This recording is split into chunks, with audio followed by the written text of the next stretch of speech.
I'll never call off. Fourth quarter pressure, back of the jersey, double sevens. No matter how many times, I'll never get tired of that reference. Hall of Fame for dirt, we love you with a deep reverence.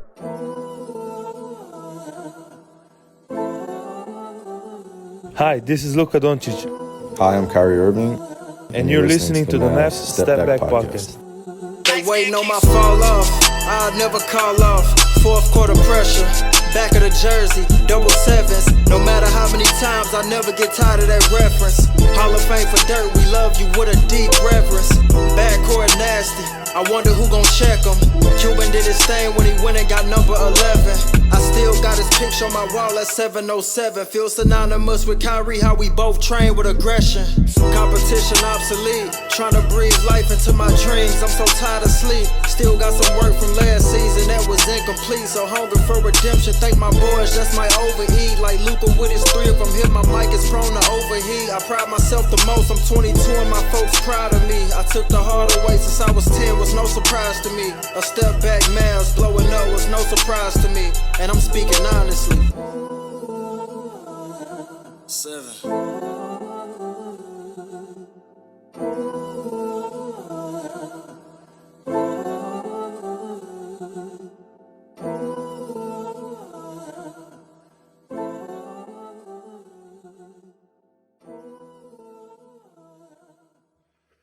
How's it going, everybody? Welcome in to another episode of the Mavs Step Back Podcast. I'm your host, Dalton Trigg. Happy Friday, everybody. We made it. It's been a long week, but the weekend is here, and we're getting it started off right as the Mavs beat the red-hot New York Knicks at American Airlines Center on Thursday night, 128-124. No Luka Doncic, no Derek Lively, no Dante. No problem, because Kyrie Irving was absolutely incredible. He put up 44 points. It's a season high. It's the most he's put up since he's been with the Mavs. It was on really good efficiency as well. He ended up shooting, let me find the numbers here. He was 15 of 26 and then 6 of 10 from three. Also had 2 assists, had 4 rebounds, had a steal to go along with it. He was just – Kyrie Irving was on one. He had 2 steals, actually, and he was a +9 in the Mavs' 4-point win over the Knicks. Now, look, Jalen Brunson is good. I know that was the big storyline coming into this one, and it probably always will going forward as long as Brunson is with the Knicks. Everybody knows 2022 free agency – coming off a Western Conference Finals run, Jalen Brunson decided to leave the Mavs and go to the Knicks, following his dad there. And, he had other family ties within the organization.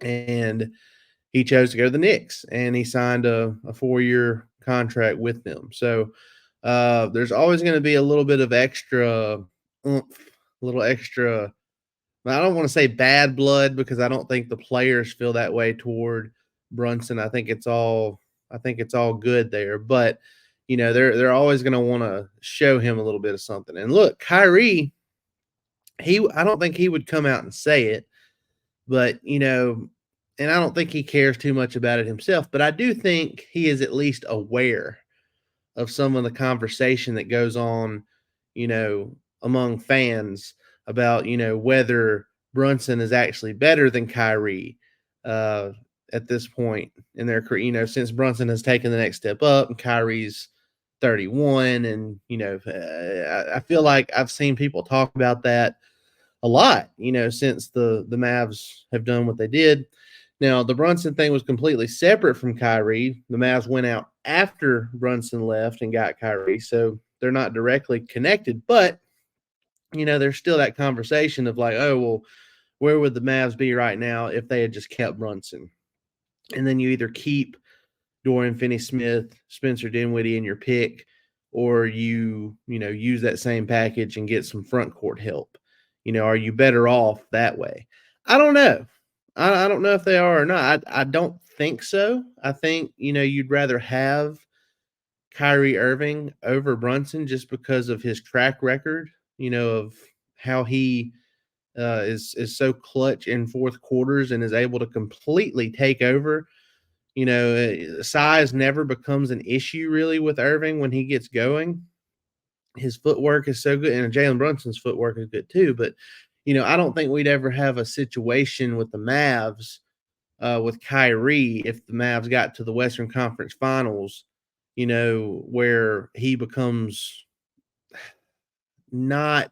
I don't want to say liability and make it sound bad, but you know where I'm coming from. There were games, throughout that playoff run for Dallas in 2022 where Jalen Brunson didn't look great. Like he didn't look like he was going to be getting $100 million contract. But there were also games where he did look like that, like in the first round series against the Utah Jazz. But what I'm saying is, I think if the Mavs made it to the Western Conference Finals, then, they would be able to get past that stage having Kyrie over Brunson. And he pretty much showed what I was talking about, during that win last night. So 44 points, 10 assists. Now Brunson, he was pretty good as well. He had 30 points, 8 assists. Now, given 4 of those points were kind of stat padding because he got them in the final seconds when it didn't matter. But we won't go there. Brunson, 10 of 22, 2 of 6 from 3, 8 of 9 on his free throws, got to the line 9 times. Kyrie Irving was the exact same, 8 of 9 from the free throw line. So the point guard duel was on point. It ended up being on point there towards the end because Brunson got going in the fourth quarter, but Kyrie was just way too much. And there were some tense moments in that game too, because, the Mavs, they had built a lead as big as about 20 points. And it was about halfway through the fourth quarter, and then it was 21 points exactly. But then they started let it slip. They went cold. The Knicks started doubling Kyrie and even sending a third person sometimes. And, the Mavs couldn't figure out the trap, and it created some really poor offense. And, that's what got the Knicks back in the game. They started hitting their threes. Dante DiVincenzo, OG Anunoby, Jalen Brunson, Julius Randle who's always amazing when he plays in Dallas. He had a great game last night too. He had 32 points. It was a team high, 32 points, 6 rebounds, 5 assists, 2 steals. Now he was 12 of 23 from the field, and I feel like most of those misses happened when Grant Williams was on him. So, Grant Williams, he came back, and after he's been playing a really stinky stretch of basketball, just to put it nicely, he bounced back nicely last night. 27 minutes. He was 3 of 7 overall, 2 of 6 on his threes, had 6 rebounds, 3 assists, and 11 points on the night. Also had a really nice block on DiVincenzo. He flew by DiVincenzo on a corner 3, and DiVincenzo was going to pump fake him and then shoot it, and then Grant Williams recovered nicely and blocked that. So really good stuff overall. Kyrie, not only was he great offensively, defensively, he was amazing. It's not just the 2 steals, it's the fact that he was diving on the floor for loose balls, just giving maximum effort with Luka Doncic out. That's what made all this so impressive. It's like, Luka's out, no worries. Mavs got completely embarrassed on Tuesday against an undermanned Grizzlies team that they should not have lost to. I mean, I get it. The front court situation is not good when Derek Lively is out, but they should have never lost that game on Tuesday. John Morant was out. Jaren Jackson Jr. was out. They had Desmond Bane, but, to let Xavier Tillman and Desmond Bane beat your team that's led by Luka Doncic and Kyrie Irving, that's just, it leaves a sour taste in your mouth. And we saw it. I mean, the Mavs, Jason Kidd said they talked about it, in the days leading up, or the hours leading up to the game against the Knicks, like, hey, we got to bounce back from that because that was embarrassing. And they did, because the Knicks had won 5 consecutive games. It was the first loss for the Knicks in the OG Anunoby era. They traded for him on New Year's Eve, I believe. And then the 5 games since, they have been 5-0. Not anymore. They're now 5-1. And they had been, look, in all categories, basically. There's a few of them where they were second, but and they showed it on the broadcast last night. The Knicks have been the top of the league for the last 5 games since making the Anunoby trade. So great stuff. Anunoby only had 10 points on 4 of 10 shooting, only shot 1 of 6 from 3 on the night. Had 6 rebounds, 2 assists. So they avoided getting the full Anunoby experience last night. And shout out to Isaiah Hartenstein for the Knicks too.